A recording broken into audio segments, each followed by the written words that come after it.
आईने हिंदी के एक नए एपिसोड में आपका स्वागत है। इस वीडियो में हम बात करने वाले हैं रोल्स रॉयस के बारे में।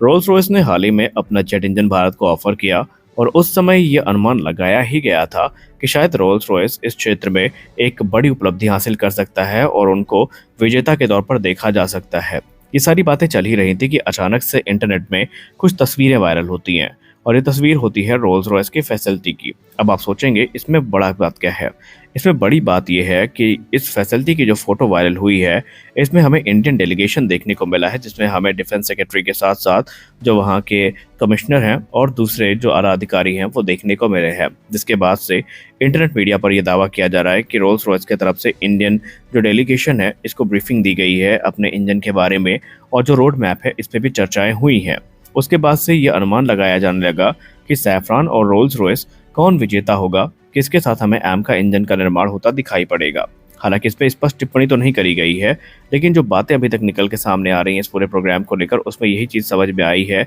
कि रोल्स रॉयस का पलड़ा लगातार भारी होता नजर आ रहा है। इसके पीछे की वजह यह है कि रोल्स रॉयस ने खुल करके अपना जो इंजन प्रस्ताव है वो भारत के सामने रखा है। मीडिया रिपोर्ट्स की बात माने तो सैफरॉन और रोल्स रॉयस के इंजन ऑफर में एक अंतर जो बड़ा काफी देखा गया है, ये गेम चेंजर साबित हो सकता है। वो अंतर ये बताया जा रहा है कि एक तरफ जहां सैफरॉन भी 100% ट्रांसफर ऑफ टेक्नोलॉजी ऑफर करने के लिए तैयार है और वो भारत के लिए जो फ्लाइंग टेस्ट बेड है वो भी ऑफर कर रहा है, जो कि संभावित है राफेल फाइटर्स ही होने वाले हैं। लेकिन जब बात आती है स्वतंत्रता की, जब बात आती है भारत के पास राइट्स की, तो यहाँ पर आनाकानी फ्रांस की तरफ से देखी गई है। रिपोर्ट्स इंगित करती हैं कि फ्रांस पूरी तरीके से भारत को जो इंटेलेक्चुअल प्रॉपर्टी राइट्स हैं वो ऑफर करने के लिए तैयार नहीं है, या यूँ कह लें उसको हिचकिचाहट हो रही है। तो वहीं दूसरी तरफ अगर हम रोल्स रॉयस की बात करें तो रोल्स रॉयस के आला डेलीगेशन ने, आला अधिकारी ने पहले भी ये कह दिया है सामने आकर के कि उन्हें भारत से किसी प्रकार की आपत्ति नहीं है। अगर भारत उनको एज ए पार्टनर सेलेक्ट करता है तो भारत को complete transfer of technology,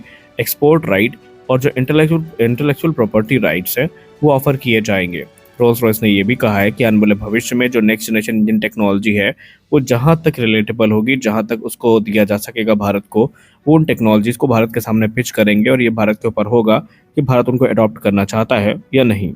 Rolls Royce ने यह भी कहा कि हम जो इंजन भारत को ऑफर कर रहे हैं ये अपग्रेडेबिलिटी के साथ देखने को मिलेगा, जहां पर इसकी कोर को अपग्रेड किया जा सकेगा। इसका मतलब ये है कि इससे 110 से लेकर के 145 किलोटन तक का जो थ्रस्ट है वो प्रदान किया जा सकेगा या प्राप्त किया जा सकेगा। और ये ना सिर्फ भारत के तेजस मार्क 2 और रैम का जैसे प्लेटफॉर्म के लिए सही है, बल्कि संभावित जो 6th जनरेशन एयरक्राफ्ट है उसके लिए भी इस इंजन को एक आदर्श इंजन के तौर पर देखा जा रहा है। आपको 12 अप्रैल की याद दिला दें, 12 अप्रैल 2025 को रोल्स रॉयस की तरफ से एक रिपोर्ट सामने रखी जाती है, जहां पर मीडिया वक्तव्य में रोल्स रॉयस के ऑफिशियल ये कंफर्म करते हैं कि उनकी कंपनी भारत के 110 किलोटन थ्रस्ट क्लास के इंजन के को डेवलपमेंट के लिए पूरी तरीके से तैयार है और एम का प्रोग्राम में रोल्स रॉयस अपना समर्थन देने के लिए भी रेडी है। कंपनी ने यह भी कहा कि अभी तक एक कन्फ्यूजन बनी हुई है लोगों के मन में कि जो रोल्स रॉयस इंजन ऑफर कर रहा है क्या वो मौजूदा टेक्नोलॉजी के साथ होंगे, क्या ये एग्जिस्टिंग टेक्नोलॉजी का यूज़ करके रोल्स रॉयस नया इंजन बनाएगा। ऐसा बिल्कुल भी नहीं है। उन्होंने कहा ये इंजन पूरी तरीके से नए होंगे और किसी भी तरीके के मौजूदा इंजन से अलग होंगे। दरअसल इसमें 5th और 6th जनरेशन टेक्नोलॉजी हमें देखने को मिलेगी और ये 5th और 6th जनरेशन दोनों जनरेशन के एयरक्राफ्ट को पावर करने के लिए सक्षम होंगे। मीडिया एजेंसी IDRW से बात करते हुए रोल्स रॉयस के रिप्रेजेंटेटिव ने क्लैरिफाई किया कि ये इंजन जो है ये पूरी तरीके से भारत की नीड को ध्यान में रखकर बनाया जाएगा, यहाँ पर भारत की हॉट और ह्यूमिड कंडीशन हमारे लिए पीक पर होंगी, टॉप पर होंगी, और उसी हिसाब से जो इंजन का डेवलपमेंट प्रोसेस है वो आगे बढ़ेगा। उन्होंने कहा कि हमें ना तो इंटेलेक्चुअल प्रॉपर्टी राइट्स देने से कोई एतराज़ है, ना ही एक्सपोर्ट राइट देने से हमें किसी प्रकार की कोई प्रॉब्लम है। भारत के पास पूर्ण स्वतंत्रता होगी कि भारत अपना जो आगे का एडवांसमेंट है वो इन इंजन्स पे एक्सप्लोर कर सकता है और जो 6th जनरेशन प्लेटफॉर्म है उसके हिसाब से जो टेक्निकल आर्किटेक्चर है वो तैयार करके जो थ्रस्ट पैरामीटर्स है उनको अपने हिसाब से मॉडिफाई कर सकता है। और इसमें रोल्स रॉयस न सिर्फ भारत का सहयोग करेगा बल्कि हर यथासंभव यहाँ पर जो गाइडेंस है वो भी इनके तरफ से दी जाएगी। एडवांस मीडियम कॉम्बैट एयरक्राफ्ट की बात करें तो ये एक फ्लैगशिप प्रोग्राम है 5.5 जनरेशन का, और ये प्रोजेक्ट DRDO की आडा के द्वारा आगे बढ़ाया जा रहा है और इसके लिए हमें एक कैपल प्रोपल्शन सिस्टम की ज़रूरत है जो कि इसको एक्सेप्शनल परफॉर्मेंस दे सके। यूँ तो अगर हम एम का मार्क 1 की बात करें तो इसके लिए जनरल इलेक्ट्रिक F414 इंजन ही यूज़ किया जाना है। इसमें कोई भी 5th जनरेशन इंजन हमें देखने को नहीं मिलेगा। लेकिन एम का मार्क 2 के लिए जो 110 किलोटन है ये बिग बेसिक कह सकते हैं क्राइटेरिया है जो पूरा करना ही करना है। और ऐसे में एमका की यूनिक स्पेसिफिकेशन को देखते हुए जो इंजन है इसका निर्माण भारत में ही किया जाएगा और ये क्लीन स्लेट डिज़ाइन के साथ हमें देखने को मिलेगा, जहाँ पर थ्रस्ट लेवल जो है ये पूरी तरीके से मेंटेन करके रखेंगे। और ऑफिशियल ने ये भी एम्फेसाइज किया कि जो इंजन रोल्स रॉयस ऑफर कर रहा है ये 110 से लेकर के 145 किलोमीटर तक का जो थ्रस्ट है वो दे सकता है, या यूँ कह लें कि जो फ्यूचर इटरेशंस हैं वो आपको 110, 125 और 145 किलोमीटर वेरिएंट में देखने को मिलेंगे, जो कि भारत की हर प्रकार की ज़रूरत को पूरा करने में सक्षम होंगे। हालांकि उन्होंने एक बात का खंडन भी किया कि अगर आप ये सोचते हैं कि जीकैप प्रोग्राम के लिए जो इंजन विकसित किया जा रहा है वो भी भारत को दिया जाएगा,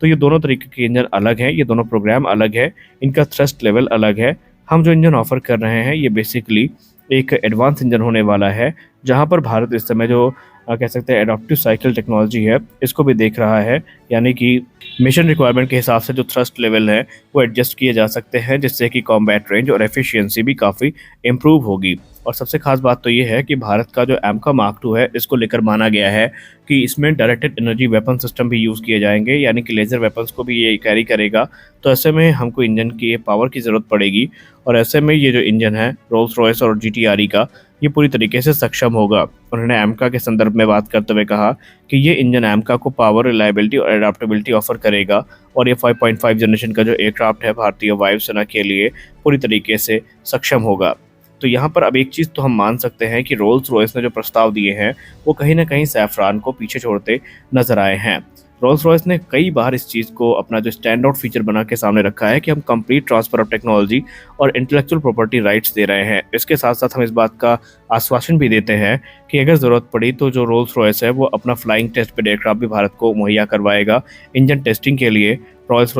रॉयस इस बात की गारंटी ले रहा है कि जब तक इंजन डेवलपमेंट पूरा नहीं हो जाता रोल्स रॉयस प्रोग्राम से बाहर नहीं हटेगा और हर यथासंभव जो मदद है ये इनके तरफ से करी जाएगी। अब सवाल सबसे बड़ा ये उठता है कि भारत किसके तरफ जाएगा, क्योंकि रोल्स रॉयस तो ये क्लेम करती नजर आ रही है कि इस इंजन का इस्तेमाल न सिर्फ भारत एमका में कर पाएगा बल्कि तेजस मार्क 2, टेड-बीएफ और दूसरे जो एयरक्राफ्ट है उनमें भी किया जा सकेगा। तो रोल्स रॉयस नो हाउ और नो वाई जो है ये टेक्नोलॉजी भी ऑफर कर रहा है, यानी भारत में ये इंजन बनाए जाएंगे और कैसे बनते हैं उसका जो नॉलेज है ये भी भारत में शेयर किया जाएगा और भारत को यही चाहिए।